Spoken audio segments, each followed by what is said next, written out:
പറയുകയാ, ഫമാ തറക്തുഹാ ബഅദ സമിഅതുഹാ മിൻ റസൂലില്ലാഹ്.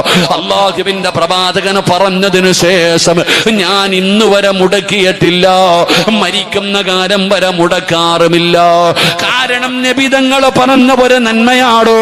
ചിലപ്പോ വഅദ കേൾക്കാമെന്ന് നിങ്ങൾ ചിന്തിക്കും ഉസ്താദ്, ഒരു സുബ്ഹാനല്ലാഹ്, ഒരു അൽഹംദുലില്ലാഹ്, ഒരു അല്ലാഹു അക്ബർ, ഇത് പറയാനാണോ ഇത്രയും നേരമെടുത്തത്?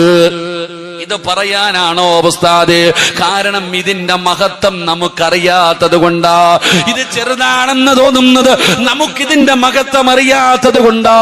അല്ലാഹുവിന്റെ പ്രവാചകൻ സ്വല്ലല്ലാഹു അലൈഹി വസല്ലമ തങ്ങളോട്, അല്ലാഹുവിന്റെ പ്രവാചകനോട് സ്വഹാബത്ത് പറയുകയാണ്, പാവപ്പെട്ട മുഹാജിറായ പാവപ്പെട്ട സ്വഹാബത്തുണ്ടല്ലോ, അല്ലാഹുവിന്റെ റസൂലിനോട് പറഞ്ഞു, നബിയേ,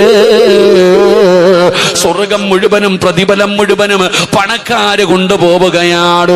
അവര് ഹജ്ജ് ചെയ്യുന്നു, അവര് ഉംറ ചെയ്യുന്നു, അവര് സദക്ക കൊടുക്കുന്നു, അവര് സക്കാത്ത് കൊടുക്കുന്നു. അല്ലാഹുവേ, പ്രതിഫലം മുഴുവനും പണക്കാർക്കാണ്. ഈ പാവപ്പെട്ട ഞങ്ങൾക്കൊന്നുമില്ലേ നബിയേ? ഞങ്ങൾ ഏത് കാലത്ത് പോയി ഹജ്ജ് ചെയ്യാനാണ്? ഏത് കാലത്ത് പോയി ഉംറ ചെയ്യാനാണ്?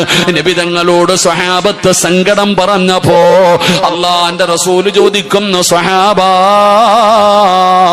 ഹജ്ജിന്റെ കൂലി കിട്ടുന്ന ഒരു നന്മ ഞാൻ പറഞ്ഞു തരട്ടെയോ?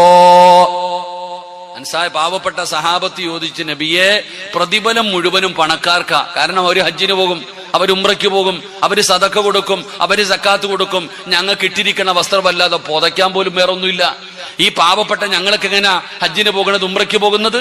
അപ്പൊ നബിതങ്ങൾ ചോദിച്ചു, ഹജ്ജിന്റെ കൂലി കിട്ടുന്ന ഒരു നന്മ ഞാൻ നിങ്ങൾക്ക് പറഞ്ഞു തരട്ടെയോ? ബലാ യാ റസൂലല്ലാഹ്, എന്തേ നബിയോ ഒന്ന് പറഞ്ഞതാ. അള്ളാഹു നമുക്ക് പഠിക്കാൻ ഭാഗ്യം തരുമാറാകട്ടെ. ഹജ്ജിന്റെ കൂലി കിട്ടുന്ന ഒരു നന്മ പറഞ്ഞു തരട്ടെ. വേണോ വേണ്ടേ?